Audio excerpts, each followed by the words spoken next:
Bienvenue à Vie Nouvelle et toujours dans notre série sur guérir des maladies du cœur. Et aujourd'hui, nous parlons de l'immoralité sexuelle, des adultères, des fornications, de toute cette immoralité sexuelle réunie comme maladie du cœur. Et comme nous avions dit dans le passé, seul Jésus-Christ est capable de vous guérir. Seul Jésus-Christ est capable de nous guérir. C'est des choses qu'on ne mentionne peut-être pas. On a du mal à mentionner cela tellement que c'est honteux.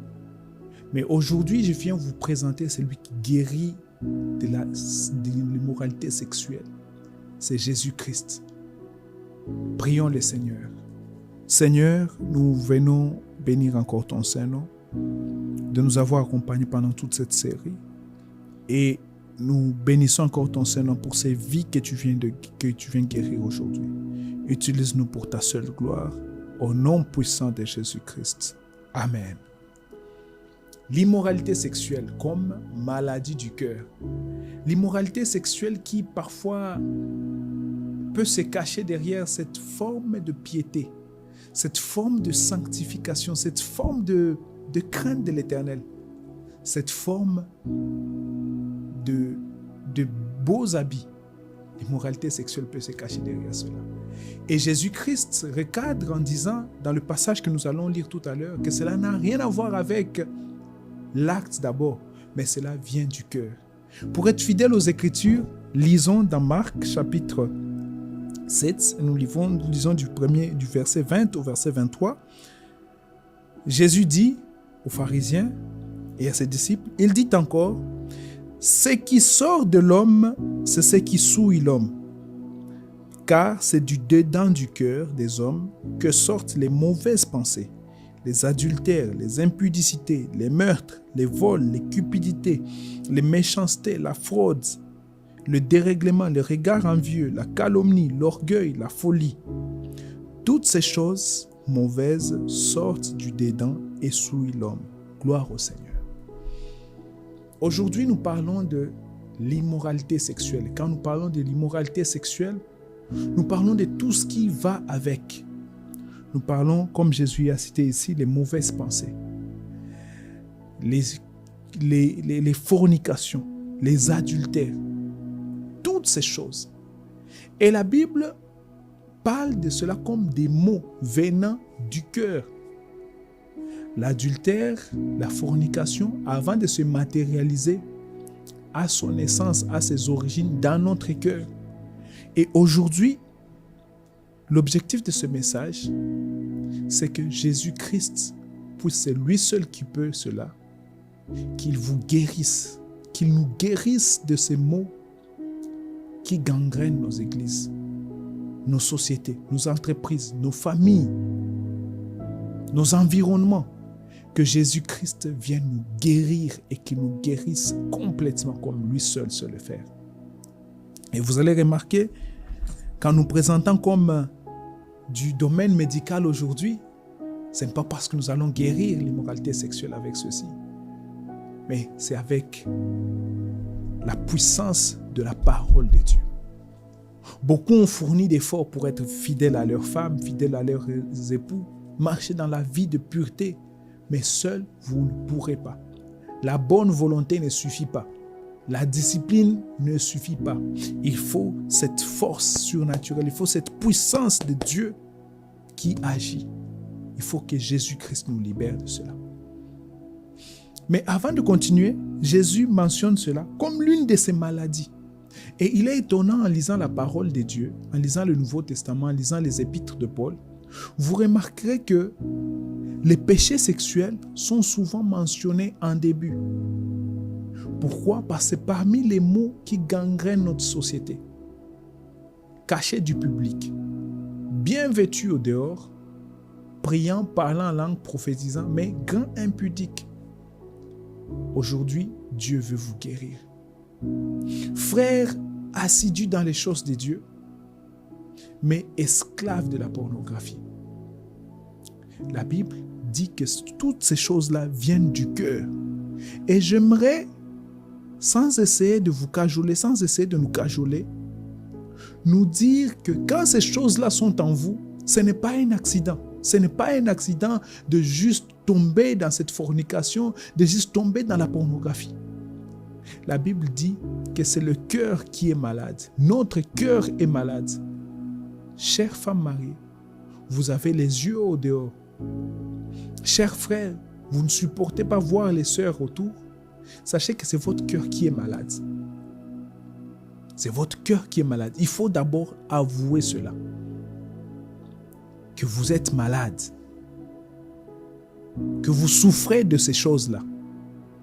Voilà pourquoi Jésus fustige les pharisiens, dit non, vous attardez aux signes extérieurs. On peut avoir des signes extérieurement bons. Tout est bon au dehors, mais l'intérieur est pourri. Et voilà pourquoi Jésus-Christ vient nous guérir aujourd'hui de cet intérieur pourri par la fornication, par la masturbation, par la pornographie, par tous ces péchés sexuels qui polluent nos vies. Je me rappelle quand j'étais à l'université, une sœur est venue me voir pour dire « Frère, ne me vois pas comme ça. Ne vois pas cette manière où je chante à l'église, où tout le monde apprécie la sœur que je suis. Je suis sale au-dedans de moi et je veux que Jésus-Christ me purifie. » Et aujourd'hui, Dieu veut vous guérir de cette immoralité sexuelle. Peu importe la notoriété que vous avez, peu importe la réputation que vous avez, la bonne réputation que vous avez, mais Dieu veut vous guérir de cette vie sale de l'infidélité, de cette vie sale de l'impureté sexuelle. Mais avant cela, comme nous l'avons dit, il faut reconnaître qu'on est malade. Que cela ne dépend pas des bonnes apparences, cela ne dépend pas toujours de la discipline. Mais cela dépend aussi de Dieu qui nous aide. Et aujourd'hui, Jésus-Christ vous tend la main. Vous qui êtes tombés si bas dans cette immoralité sexuelle, Jésus-Christ veut vous relever de cela. Afin que vous teniez encore debout, je viens vous exhorter, vous qui êtes tombés dans la fornication, vous qui êtes tombés dans la pornographie, Jésus-Christ peut vous libérer encore aujourd'hui. Peu importe les apparences, en me suivant, en m'écoutant, bien-aimé, rentrez en vous-même. Du si bas que vous êtes tombé, de dire, Seigneur, aide-moi, libère-moi, Seigneur, de cette vie de masturbation, libère-moi, Seigneur, de cette fornication. Et Jésus-Christ donne l'exemple ici. Il dit, c'est du dedans du cœur de l'homme que viennent les mauvaises pensées. C'est de l'âme que viennent ces mauvais désirs. Et laissez-moi vous dire, bien-aimés, qu'il y a de ces choses qui sont venues du résultat des mauvaises habitudes que nous avons développées. Qu'est-ce que vous regardez? À quoi vous exposez-vous? Qu'est-ce que vous nourrissez chaque jour? Qu'est-ce que vous nourrissez, bien-aimés? Jésus-Christ veut vous libérer de ces choses-là. Il y a des gens qui sont tombés dans l'impudicité par le fait d'avoir nourri une vie accro à la pornographie. Ils se sont exposés à des choses viles et voilà où ils en sont. Mais la bonne nouvelle d'aujourd'hui, c'est que Jésus-Christ veut vous libérer et il va vous libérer de cela. Mais à condition que vous recadrez, que vous reveniez en vous-même en acceptant que vous êtes tombé si bas. En acceptant que même si vous n'en êtes pas arrivé aux actes, mais que votre cœur est loin du Seigneur en ce qui concerne la pureté sexuelle. Je vous ai donné l'exemple dans notre premier numéro sur les maladies du cœur que je vous invite à aller suivre, où une femme se promenait avec son mari et elle avait remarqué que son mari était strict en ce qui concernait l'habillement des femmes. Très strict, mais elle ne s'habille pas bien, mais ça ne va pas là. Et une fois, la femme a posé à son mari la question, mais il est étonnant de voir cette dureté que tu as envers l'habillement des femmes. Est-ce qu'il n'y a pas un problème derrière cela? Le mari a fait objection, mais plus tard, il a confessé auprès de sa femme qu'il avait cette convoitise en lui avec laquelle il se battait. Un frère est venu me dire une fois que, pasteur, moi, je suis plein de convoitise. C'est vrai que vous voyez le frère qui sert Dieu, mais derrière moi, il y a une panoplie de convoitises. Il y a tout un vase plein de convoitises. Le frère m'a détaillé toutes ces convoitises qu'il a, toutes ces pensées mauvaises qu'il nourrissait. Et il a dit, pasteur, aide-moi, prie avec moi. Bien-aimé dans le Seigneur, Jésus-Christ vous libère aujourd'hui. Mais admettez cela, c'est que vous nourrissez. C'est que vous avez nourri en vous. Jésus-Christ peut vous libérer de cela. Et remarquez, comme nous l'avons dit, l'immoralité sexuelle va de pair avec l'envie, avec la convoitise. Avec tous ces mots que Jésus-Christ a cités, même la cupidité, toutes ces choses vont de pair. Les dérèglements, les regards envieux, les folies, tout cela nourrit. C'est pourquoi vous verrez que vous constaterez que quand vous versez dans l'immoralité sexuelle, il y a toutes ces choses autour de vous qui polluent aussi votre vie. La convoitise. Jésus dit quand il vous a été dit tu ne commettras point d'adultère, mais si tu convoites une femme, tu as déjà commis l'adultère avec elle. Quel type de pensée nourrissez-vous? Nous sommes dans un monde où tout est à la portée de tous. Mais quelle discipline vous imposez-vous? Quelles sont les limites que vous imposez à votre vie? Bien-aimé, tout m'est permis, mais tout n'édifie pas. Qu'est-ce que vous faites de votre vie? À quoi vous exposez-vous? Certains sont tombés dans les pudicités de leurs mauvaises habitudes qu'ils ont cultivées eux-mêmes. Et à un moment, ça devient dangereux de s'en séparer. Pourquoi? C'est des choses que nous avons cultivées. Mais aujourd'hui, Jésus-Christ veut vous guérir de cela. Il veut vous guérir, il veut guérir votre cœur. À condition que vous reconnaissiez que vous êtes tombé si bas. Femme au foyer, homme marié, serviteur, servante, que vous reconnaissiez que vous êtes tombé si bas. Et Jésus seul vous guérira. À part ces mondes, ces habitudes que nous avons cultivées, il y a aussi l'influence du monde des ténèbres. Il y a aussi le monde des ténèbres qui, des fois, injecte ce poison dans nos cœurs, dans nos pensées. Mais ce soir, en ce jour, je lève ma main, je dis, arrière de nous, toutes ces flèches enflammées de l'ennemi. Et nous sommes vainqueurs par celui qui a triomphé de la mort et qui est ressuscité. Ces choses, ces flèches qui sont injectées par le monde des ténèbres, cette impudicité qui vient comme une sorte de vent qui envoûte tout le monde, nous pouvons résister face à cela avec une vie de prière. Une vie dans la parole de Dieu qui sanctifie et qui vivifie toute personne qui s'y donne. Parce que la Bible dit que cette parole a la puissance d'édifier, d'instruire, de corriger. 2 Timothée chapitre 3 verset 16. Bien-aimé, c'est possible de vivre cette vie de sanctification. Que suis-je donc en train de nous inviter à faire? Je nous invite à faire 3 choses, bien-aimés. La première des choses, c'est de reconnaître son mal. De reconnaître que votre cœur est malade au-delà de toutes ces impressions que vous faites, au-delà de toutes ces apparences que vous donnez. Et de vous repentir, de dire, Seigneur, mon cœur est malade. Mon cœur est malade, Seigneur. Au-delà de tout ce que je donne comme impression, ma vie est en danger. Je suis malade de ces impuretés, de cette immoralité sexuelle. De vous repentir sincèrement. Et de demander au Seigneur de vous transformer. De développer de 3 une vie de prière et de la parole de Dieu. La Bible dit tout est sanctifié par la parole et par la prière. D'avoir cette vie de prière qui vient aussi renforcer notre défense, notre immunité spirituelle. Il y a des choses où il faudra s'élever dans la prière. Il ne suffira pas juste de vous imposer une discipline, mais il faut aussi prier. Je me rappelle de cet homme de Dieu qui m'a dit qu'il a vécu dans un lieu qui était rempli d'impudicité et d'immoralité sexuelle.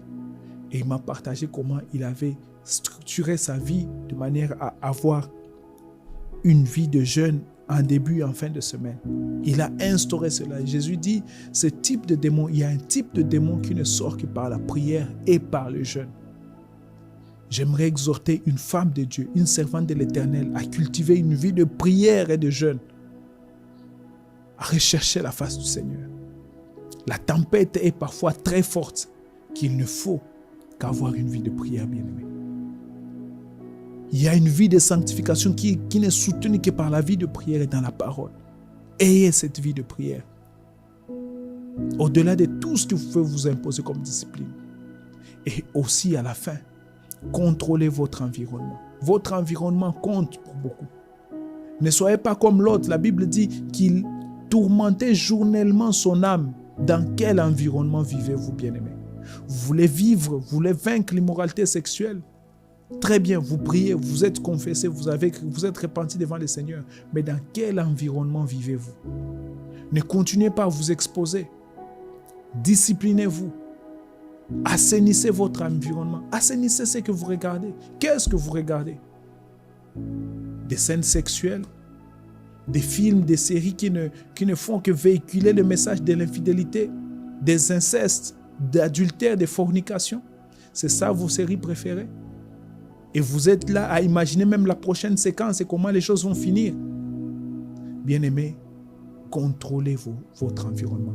Assainissez votre environnement. Et pour clôturer, j'aimerais lire ce passage que je vous exhorte à même mémoriser, bien-aimés. Philippiens chapitre 4, verset 8.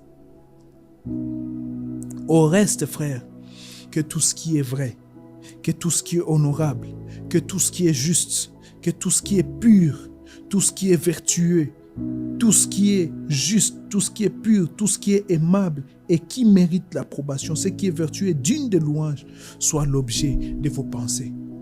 Ma prière pour vous aujourd'hui, bien-aimés, c'est que vous contrôliez un domaine très important de votre vie, vos pensées, que vous assainissiez votre environnement.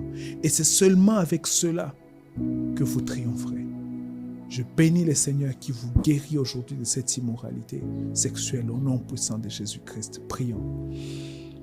Seigneur, merci pour ta parole qui vivifie, qui purifie et qui sanctifie, Seigneur. Merci pour ce bien-aimé que tu as aidé aujourd'hui, que tu as libéré de cette masturbation, de cette vie de pornographie, de cette infidélité, de cette immoralité, Seigneur. Que ton nom seul soit glorifié, ô Seigneur. Parce que toi, tu nous libères et tu nous rends libres. Merci, Seigneur, que ton nom soit glorifié pour ces objectifs que tu atteins au nom de Jésus-Christ. Amen. Que le Seigneur soit encore béni. Merci d'avoir été nombreux à nous suivre, à suivre Vie Nouvelle, la transformation par Christ pour Christ, avec votre serviteur, le pasteur Yves Monebatou de l'église Vie Nouvelle en Jésus-Christ. Ne manquez pas de nous suivre sur toutes les plateformes des réseaux sociaux, sur notre page Facebook, Evinej, Vie Nouvelle en Jésus-Christ, ou encore sur YouTube, New Life in Christ, Evinej, New Life in Christ. Et nous sommes aussi diffusés sur Metanoia TV chaque mercredi dans la matinée à 9h30 et le soir du même mercredi à 22h30, heure de Kinshasa. Que le Seigneur vous bénisse et à la prochaine fois. Merci.